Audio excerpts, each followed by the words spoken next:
እኔ እንደውም የመሰለኝ የኢትዮጵያ ፕሬዝዳንት የሚያደርገው ነበር የመሰለኝ። እንዲህ ዝም ብሎ አማካሪ በዳንኤል ክብረት ሌብል ይቀመጣል ብዬ አላሰብኩም።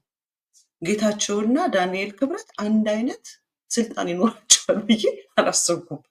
ያሰብኩት የመሰለው የወይዘሮ ሳህለወርቅን ቦታ ይሰጠዋል፣ የኢትዮጵያ ፕሬዝዳንት ይሆናል ጌታቸው ብዬ ነበር መጠብቅ ነበር። ወይንም ደግሞ ምክትል ጠቅላይ ሚኒስትር የአብይ አህመድ ምክትል ያደርገዋል ብዬ ነበር መጠብቅ።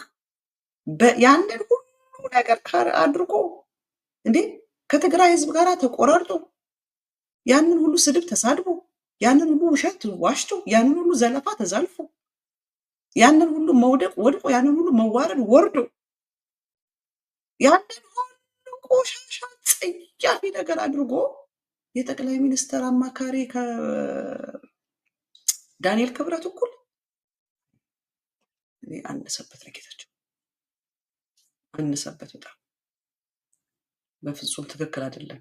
ጌታቸው ምክትል ጠቅላይ ሚኒስትር መሆን ያለበት፣ ካልሆነ ደግሞ የኢትዮጵያ ፕሬዝዳንት የሚለው ለዛ ሁሉ ለከፈለው ዋጋ፣ ለብልጽግና የከፈለው ዋጋ፣ ለብልጽግና ያሳየው ታማኝነት፣ ለብልጽግና ያሳየው ወዳጅነት፣ ለብልጽግና ያሳየው የከፈለው መስዋዕትነት ለአማካሪነት አይ ቲንክ